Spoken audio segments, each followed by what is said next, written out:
Hi readers, Chris here. Today I'm coming to you with 10 book recommendations for spring. And the reason I wanted to do this video, not only because it's April and spring and Easter is right around the corner, but I just finished reading a book that I thought was a great spring book. It's me, so of course this video is going to be mostly fantasy recommendations, but that's okay. When I think of spring, what do I think about? I think about, new growth, new life. I think about things coming back to life and being reborn. Also, if you remember back into your school days, it's also coming to be the end of the school year, graduations, proms going on, things like that. So I found 10 books I thought would fit super great into this category, and these are not in any sort of order other than just the order I'm gonna literally pick them up in, starting with my first recommendation for spring, and that's going to be A Lesson in Vengeance by Victoria Lee. First of all, can I just say, the cover of this book is perfect for spring because of the beautiful flowers on here. Yes, there are some spider webs in the background, but hey, that happens sometimes. I read this book in April and I literally just finished it, which is kind of what inspired me to make this video. This book is wild. It's wild. I'm just going to read you kind of like what this book is about so that it'll hopefully give you a little bit of an idea of why I picked this. So, this book is about a young girl named Felicity Morrow, and she has recently returned to her college, Dalloway School, perched in the Catskill Mountains, which happen to be right near me here in New York. Centuries-old, ivy-covered campus, and was home of the tragic death of her girlfriend. So she had a girlfriend who died. Now, after a year away, she's returned to finish her schooling. She even has her old room in Godwin House, the exclusive dormitory rumored to be haunted by the spirits of 5 Dalloway students, girls that some say were witches. The Dalloway 5 all died mysteriously, one after another, right on Godwin grounds.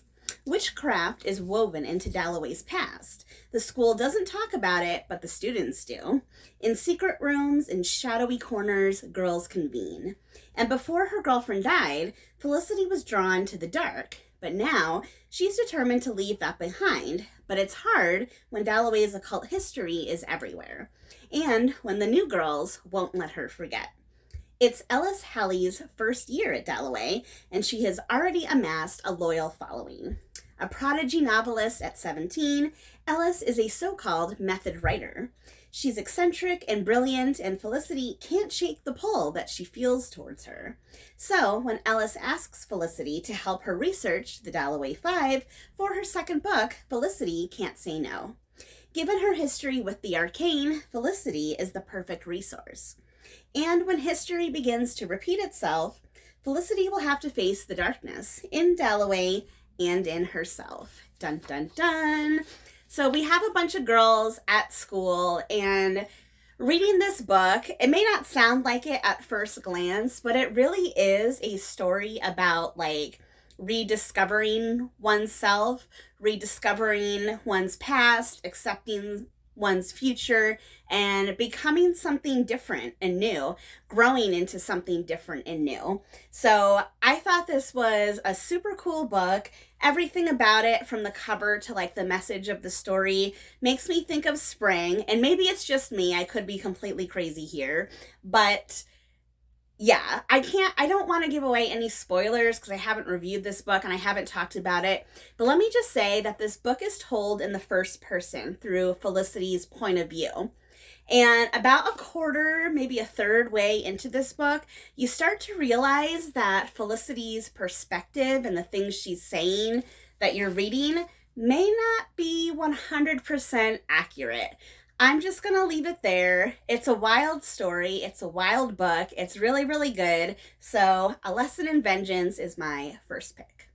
My second pick for spring book recommendations is going to be another story about a young girl trying to find herself, and that's going to be Daughter of Smoke and Bone by Laini Taylor. If you haven't heard me talk about this series before, it's one of my absolute most favorite YA fantasy series of all time. Of all time, yes. One of the top 5, for sure. So this book is about around the world, black handprints are appearing on doorways, scorched there by winged strangers who have crept through a slit in the sky. And in dark and dusty shops, a devil's supply of human teeth grows dangerously low. And in the tangled lanes of Prague, a young art student is about to be caught up in a brutal otherworldly war. Meet Karu. She fills her sketchbooks with monsters that may or may not be real. She speaks many languages, not all of them human. And her bright blue hair actually grows out of her head that color. Who is she? That is the question that haunts her, and she's about to find out.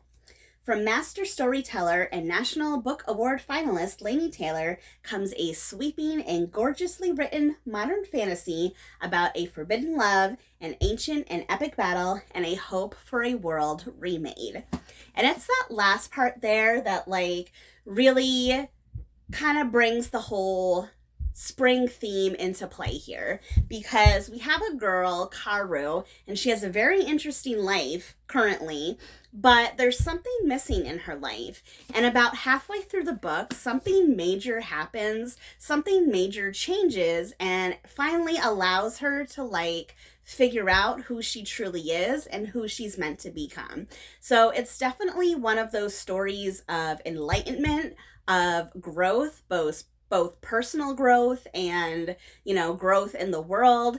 It's a super cool book. It's a super cool, that moment when Karu finally figures out who she is so cool, so powerful. If you have not read Daughter of Smoke and Bone, it's a whole series, but this is the first book.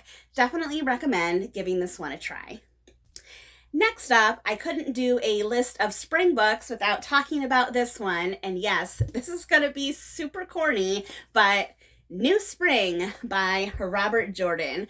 Yes, it's got spring in the title. I know, super corny. I'm sorry, I can't help it. But I don't know if this book really exudes spring, but I thought I had to include it. So if you're not familiar with what this book is, New Spring, it is a prequel to Jordan's super famous, super popular Wheel of Time series. If you're familiar at all with the Wheel of Time series, in the books, some of the main characters, which become side characters in the story. This story is about them. If you're not familiar with the Wheel of Time series, what I'm about to say may not make a lot of sense, but I'm gonna read it anyway. So, for 3 days, battle has raged in the snow around the great city of Tar Valon. In the city, a foretelling of the future is uttered. On the slopes of Dragon Mount, the immense mountain that looms over the city, is born an infant prophesied to change the world. That child must be found before the forces of the shadow have an opportunity to kill him. Warren Damondred, a young accepted, soon to be raised to Aes Sedai, and Lan Mandragoran, a soldier fighting in the battle, are set on paths that will bind their lives together. But those paths are filled with more complications and dangers. For Moiraine, of the royal house of Cairhien, whose king has just died, and Lan, considered the uncrowned king of a nation long dead, find their lives threatened by the plot of those seeking power. New Spring, the novella first published in Legends, related some of these events in compressed form. New Spring, the novel, tells the whole story. So yes, this book is about the early days of Moiraine and Lan coming together, In the Wheel of Time series, they're already a pale. She's an Aes Sedai. She's a powerful sorceress, and Lan is her warder.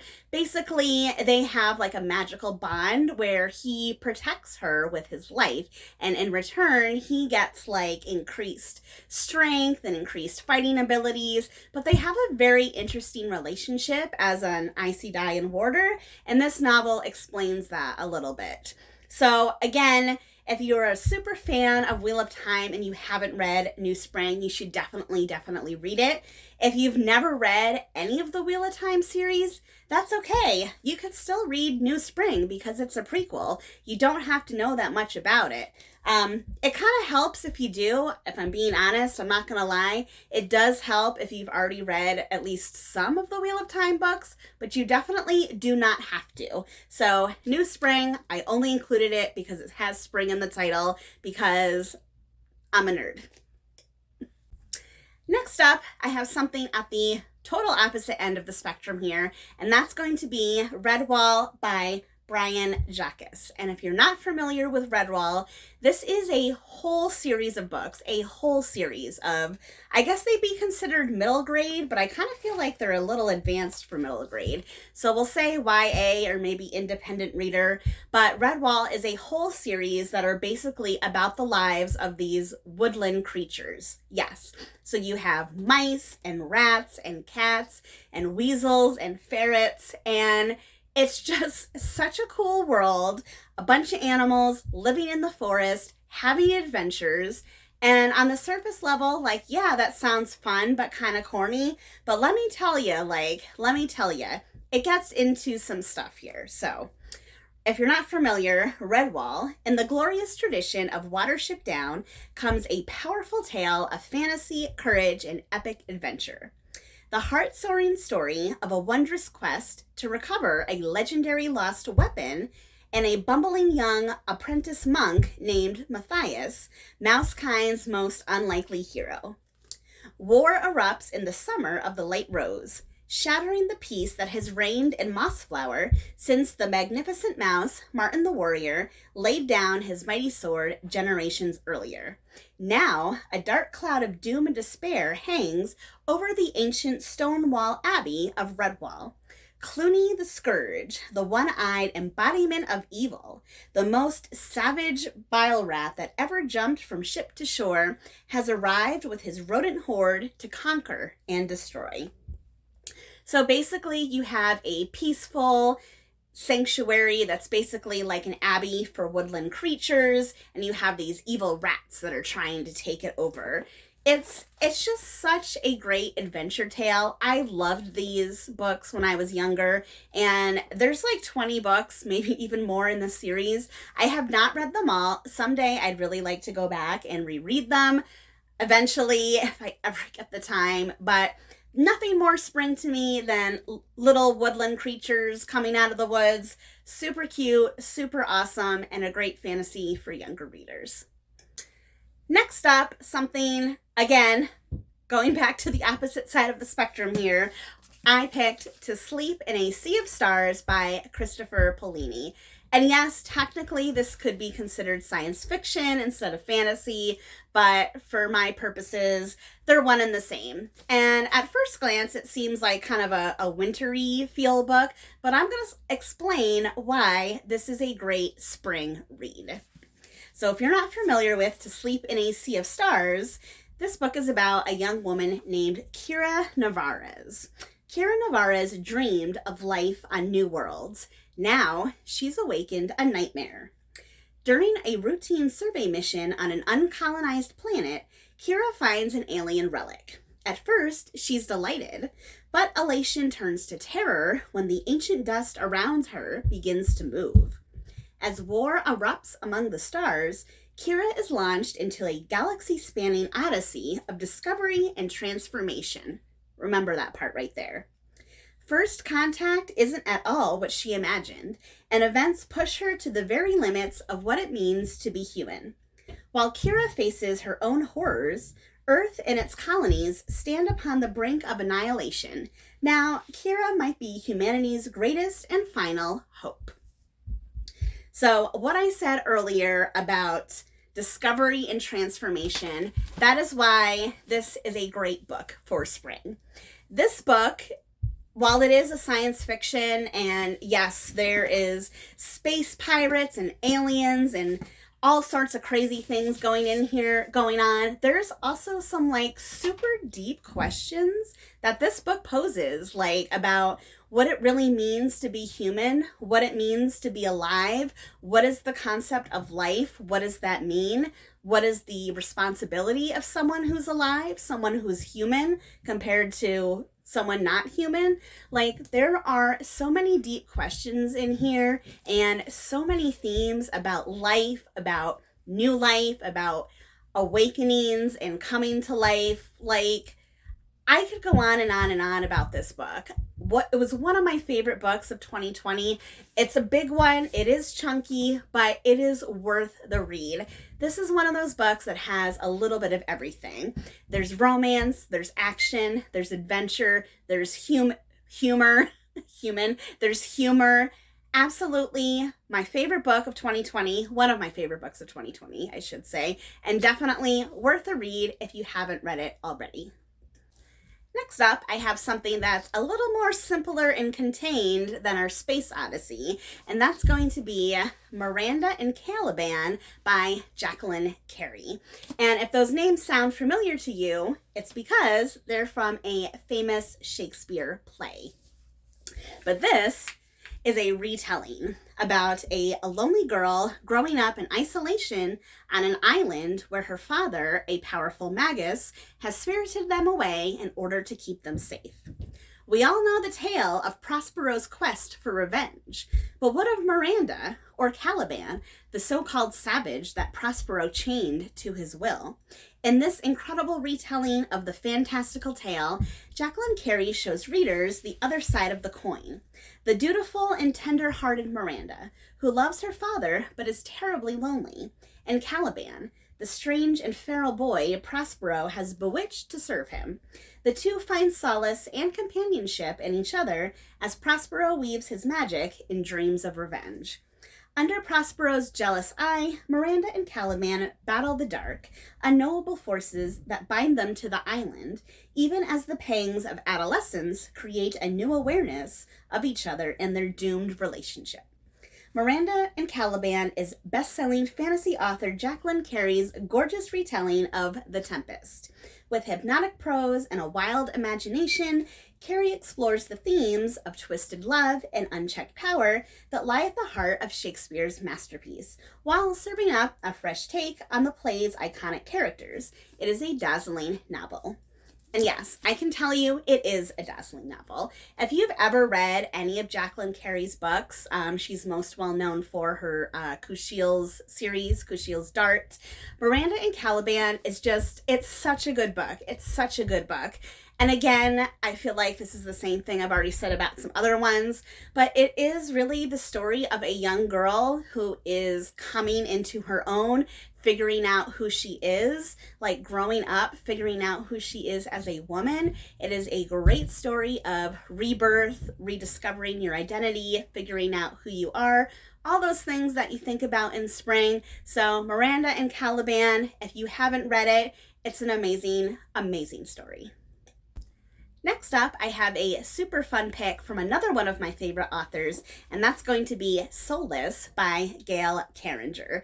I know there's already some Gail Carringer fans out there, but for some reason, if you're not familiar with it, this is basically like a fantasy slash steampunk slash historical fiction slash, it's got all sorts of things going on in it. So, Alexa Terabody is laboring under a great many social tribulations. First, she has no soul. Second, she's a spinster whose father is both Italian and dead. Third, she was rudely attacked by a vampire, breaking all standards of social etiquette. Where to go from there? From bad to worse, apparently, for Alexia apparently killed the vampire.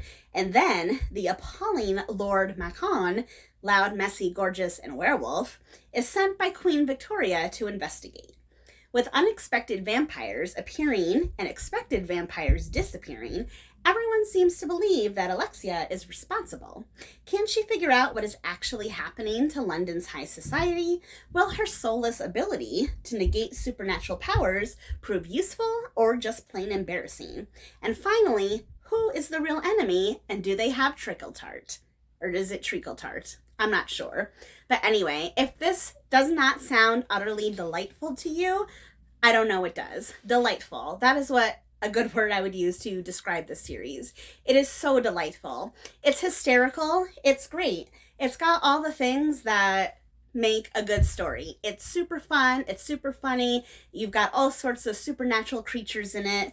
And if the bright colors and the gadgets and all of that stuff don't make you think of spring, I don't know what else does. So it doesn't have some of the same like serious themes as the other books I've mentioned, but if you want something that's more lighthearted and more fun, then definitely check out the Solas series by Gail Carringer. Next up, I can't do a list without throwing a Stephen King book in here. And my pick for this one is going to be Carrie, King's very first book. Why does Carrie fit on this list? Well, if you remember in the beginning of the video when I was talking about some of the things that make me think of spring, one of them was the prom. So, in case you're not familiar with Carrie, she is a young girl that grows angrier and angrier in a town writhed in pain. Carrie is not quite aware that she was possessed of a terrifying power, but it was enough to transform a small, quiet New England town into a holocaust of destruction beyond the imagination of man. Innocent schoolgirl or vengeful demon, Carrie will make you shudder. Ooh. Basically, Carrie's a young girl. She's got these mysterious powers. She can make things happen. And if for some reason you have no idea, I don't want to ruin it for you, but let's just say there is a very famous prom scene in Carrie, both in the book and the movie, that definitely makes me think of spring. We've got another girl who is a young girl growing up, trying to deal with her emotions, figure out how to deal with her emotions, except in the case of Carrie, she's not really doing it in a healthy way. So it's still a fun book to read. If you've never read a Stephen King book before, this is a great one to start with because it's the first one that he ever published. So that is why Carrie is on my list for spring books. What book am I on now? Number 9, I think. Number 9 is going to be A Dirty Job by Christopher Moore, another book about death and rebirth. Charlie Asher is a pretty normal guy with a normal life, married to a bright and pretty woman who actually loves him for his normalcy. They're even about to have their first child. Yes, Charlie's doing okay, until people start dropping dead around him, and everywhere he goes, a dark presence whispers to him from under the streets. Ooh. Charlie Asher, it seems, has been recruited to a new position as Death. It's a dirty job, but hey, someone's got to do it. Yes, that's right. A normal guy gets recruited to basically be the Grim Reaper. So he has to help souls cross over. I mean, there's nothing more life or death than this, but if you're not familiar with Christopher Moore and his style, he does it in a way that's super funny, super engaging, and super funny. So if you've never read a Christopher Moore book, this is definitely a great one to start with because it's super, super, super fun. Super. Have I said the word super enough? So, A Dirty Job, Christopher Moore, great book to read for spring if you're looking for something fun and funny. That brings me up to number 10, last but not least, a series that I've definitely talked about a ton of time before, and I'm going to talk about it again, and that's going to be A Great and Terrible Beauty by Libba Bray. Another one of my absolute favorite YA series of all time, and this is why. So, Gemma Doyle isn't like other girls. Girls with impeccable manners, who speak when spoken to, who remember their station, and who will lie back and think of England when it's required of them. No 16-year-old Gemma is an island unto herself. sent to Spence Academy in London after tragedy strikes her family in India. Lonely, guilt-ridden, and prone to visions of the future that have an uncomfortable habit of coming true, Gemma finds a chilly reception.